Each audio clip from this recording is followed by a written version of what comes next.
Before we get into the video, I need you guys to do me a favour.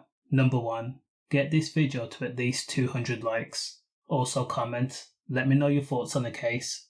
Lewisham and Deptford based Ghetto Boys are one of the most historical, dangerous, treacherous and prolific gangs to come out of the capital, from their origins dating back to the 1970s.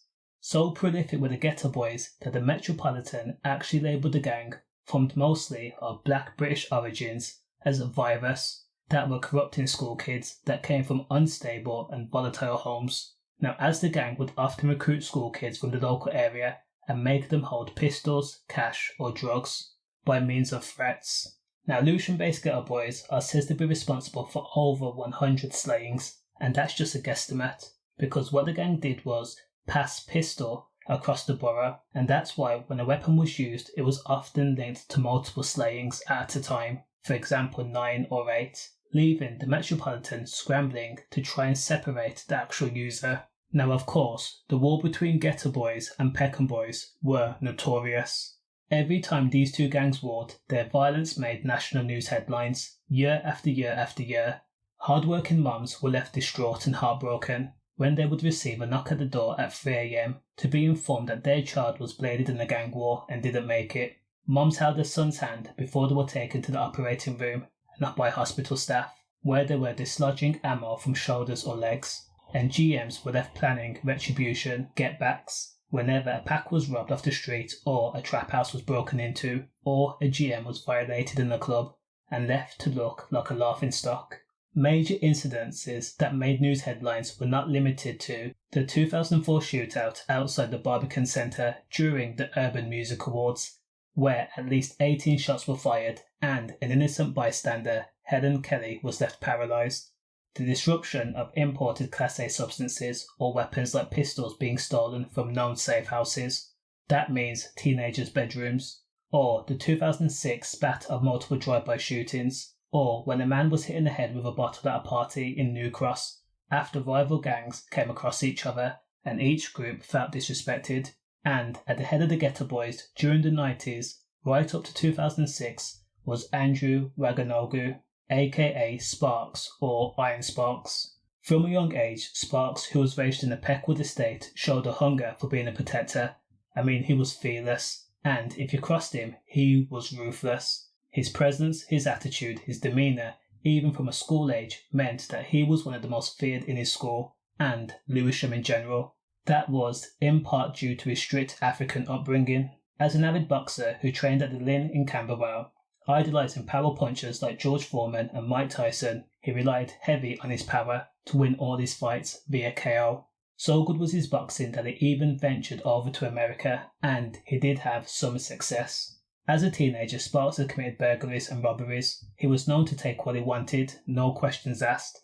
That carefree attitude would eventually put him on the Met's radar, and Sparks as a teenager would be arrested and then put before a judge who sentenced him to a short sentence in Feltham Youth Detention. Now while in Feltham, Sparks continued to train. Sparks was also caught stealing electrical wiring and computer equipment from BT warehouses after his release, which showed that he did not care about the law and he did not learn his lesson. And by 2002, Sparks was the undisputed boss of the Ghetto Boys, and that meant that he had an army of impressionable youths that would commit crimes on his behalf. It also meant that people were after his life. He was a target. And an attempt soon came. Peckham Boys GM Dash, real name Damien Culp, had a falling out over drugs and money. Dash then targeted Sparks, firing at him. However, Sparks escaped unharmed. Of course, Sparks took it as a violation, and he was hell-bent on revenge. So what he did was he recruited a lady that was known to Damien Culp, and then began to set a honey trap. Inside Brown's nightclub in the London's West End on July 29, 2002, 22-year-old Dash received a call from a woman, and all it said was, "Come outside." Dash then walked to the junction on Great Queen Street and Newton Street. He looked around, and then saw an unnamed person, arm extended, small pistol facing in his direction. The unnamed person then pulled the trigger, and of course, Damien Culp, aka Dash, was struck in the stomach by the ammo. After being struck, Damien actually managed to run 50 yards back into the nightclub before collapsing. At the time of the incident, 3 cars were seen speeding away: a black BMW, silver BMW, and also a Peugeot. At the time of the incident, it was reported that 7 minutes after being shot, Dash managed to name the GB leader Sparks as the person who pulled the trigger, and just 6 hours later, tragically, Dash was confirmed to be dead. Now, after the Dash M, Sparks had relocated to Miami, where he continued to box. He was in America for roughly a year, establishing connections with hip-hop artists and other known GMs. Now, one rumour that circulated was that he even robbed Drywall for his diamond pendant and chain. In June of 2003, Sparks was detained then by the FBI, and then he was sent to Rikers Island, before being extradited back to the UK to face charges for the Dash M. However, without witnesses, circumstantial evidence, Sparks was found not guilty. When he walked out of the courtroom as a free man, it was said that Sparks actually smiled at Dash's mum. At the time, Dash's mum had vowed to get justice for her son. Now, after the incident and firmly back in London, once again Sparks set out to establish himself as the undisputed GB leader, to the dismay of his friends, whom actually wanted Sparks to be sent down. First order of business was to get Del P to hand back the 30k he was owed. However, at the time Del P was in jail, and he had splashed out on a new car and gave it to his dad. So, not caring, not giving a damn, Sparks actually went to Del P's dad's home and took the car back after disrespecting him. And the fact that the men had now fallen out over woman, money and a drug debt. Del P was heard to say, "I've had enough. Andy, he's gone too far, he's barred from the ends." But of course, that did not deter Sparks, and he did not heed the warning, even though Del P and Sparks were actually friends at once upon a time.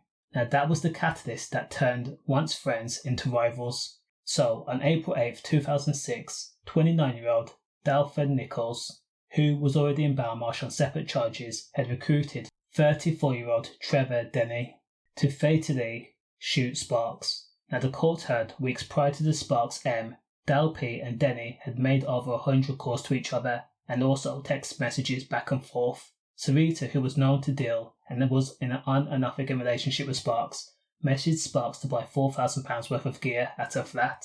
So at 1:30 a.m, Sparks got out of Sean Albert's car, who had driven him, walked up to the flat where he was ambushed by Denny. Denny had took aim at Sparks. Sparks turned around, head down, and began to sprint away.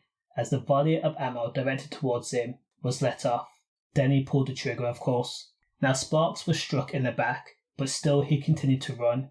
He actually managed to make it back to the car, but then he crumbled to the ground. Despite the fact that Del P was sitting in a cell in Belmarsh at the time, he even had the audacity to call Sparks' phone from his smuggled mobile phone to make sure that the job had been done. At the time of Sparks' demise, he was wearing a £17,000 Cartier watch and he had £1.10 in loose change in his pockets. And of course, he was pronounced dead. Now Del P and Denny were both given 30 years for the crime. And over 15 years later, people still talk about Sparks. At this point, it's like he's an urban legend. But condolences for everyone that was been involved. Stay safe.